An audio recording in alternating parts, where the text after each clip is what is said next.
Guys, কি অবস্থা সবার?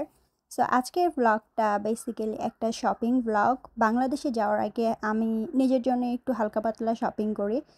আমার অনেক দিন থেকে একটা চিন্তা ছিল যে আন্ডারগ্রাউন্ড শপিং মল নিয়ে তোমাদের সাথে একটা ভিডিও শেয়ার করব। এই আন্ডারগ্রাউন্ড শপিং মলটা সমিয়নে অবস্থিত। এই জায়গাটা আমার অনেক বেশি ফেভারিট, কারণ এখানে সব রকম প্রোডাক্ট পাওয়া যায় আর অনেক ফ্যাশনেবল ড্রেসেস বা সব কিছু পাওয়া যায় এখানে। এখানে ফার্স্টেই তোমাদের দেখাই যে এই শপটা, এটা হচ্ছে একটা ভিন্টেজ শপ। এখানে সব সেকেন্ড হ্যান্ড প্রোডাক্টগুলো পাওয়া যায় অনেক রিজনেবল প্রাইসে। তো এখানে সব সিনিয়র সিটিজেন যারা থাকে তারা অনেক বেশি পছন্দ করে ভিন্টেজ শপগুলো। তো আমি এখন সামনের দিকে আগাচ্ছি। এটা বিশাল বড়।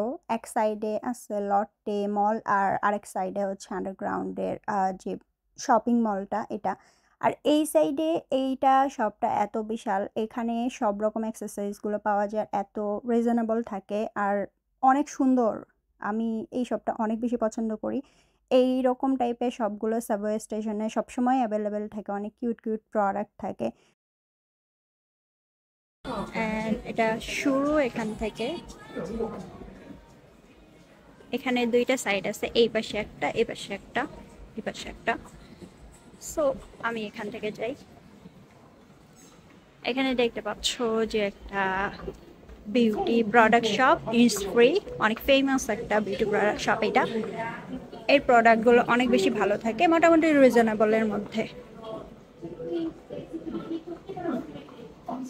এটা হচ্ছে ফোন কেসের একটা শপ। অনেক কিউট কিউট ফোন কেসগুলো এখানে পাওয়া যায়। এটা দেখতে বেসিক্যালি এরকম, লাইক দুই সাইডে এরকম শপ থাকে, এরকম লম্বা। এটা বিশাল বড় আসলে।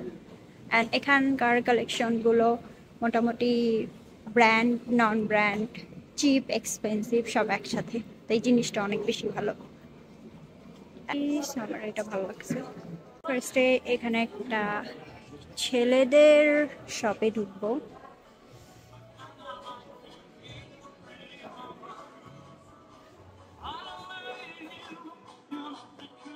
এখানকার কালেকশনগুলো বেশ ভালো।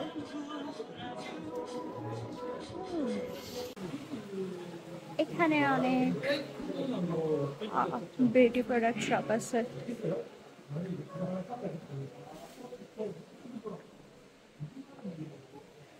এখানকার প্যান্ট কালেকশনগুলো বেশ ভালো।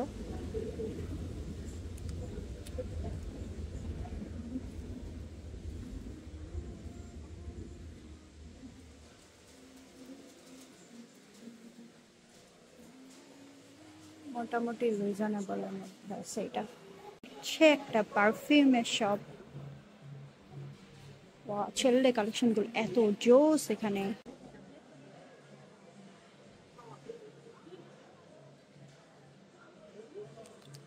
This is the price. This is the price. এখানে সুন্দর সুন্দর জুতাগুলো আছে।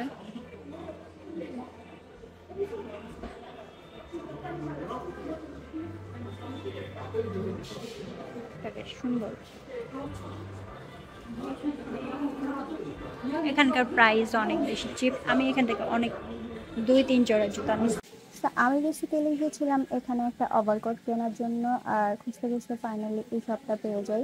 এই শপে ওভারকোট কালেকশনগুলো অনেক বেশি ভালো ছিল। আমি এখানে জাস্ট ট্রায়াল দিয়ে একটু দেখতেছিলাম। সো এই শপটার নাম হচ্ছে মিয়া। আর এই শপটাতে হিউজ কালেকশন ছিল, বাট প্রাইস অনেক বেশি এক্সপেন্সিভ ছিল।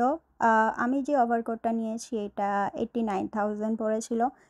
বাংলা টাকা এক্স্যাক্টলি অ্যাপ্রক্সিমেট কত আসে আমি সেটা বলতে পারবো না, বাট মোর দেন 6,000 or 7,000 এরকম। বাট এখানকার ওভারকোটগুলো কোয়ালিটি অনেক বেশি ভালো। আরও যদি ব্র্যান্ডের কোনো ওভারকোট কিনতে যাই সেক্ষেত্রে অনেক সময় দেখা যায় যে বাংলা টাকা 1,00,000 টাকাও পড়ে যায় একটা ওভারকোটের দাম। তো সেই তুলনায় আমি বলবো যে একটু হলেও চিপ আছে।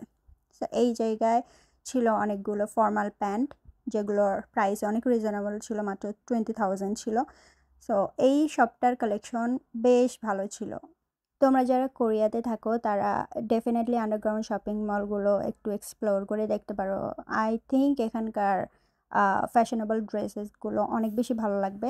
বাট এখানে শপিং করতে যাওয়ার সময় আই থিঙ্ক তোমাদের ক্যাশ নিয়ে যাওয়া বেটার, কারণ এখানে আমরা যখন কার্ড দিয়ে পে করি তখন ট্যাক্সটা পর্যন্ত যে ভ্যাট নেয় তো ওটা পর্যন্ত কেটে নেয়।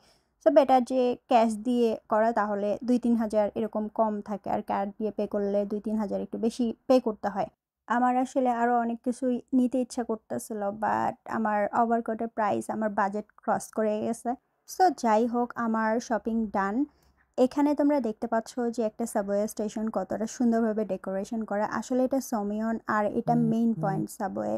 সো ওরা এইটাকে অনেক সুন্দরভাবে ডেকোরেট করছে, আর এগুলো সব প্ল্যান্সগুলো কিন্তু রিয়েল প্ল্যান। এভাবে সুন্দরভাবে ডেকোরেশন করা, বসার জায়গা আছে।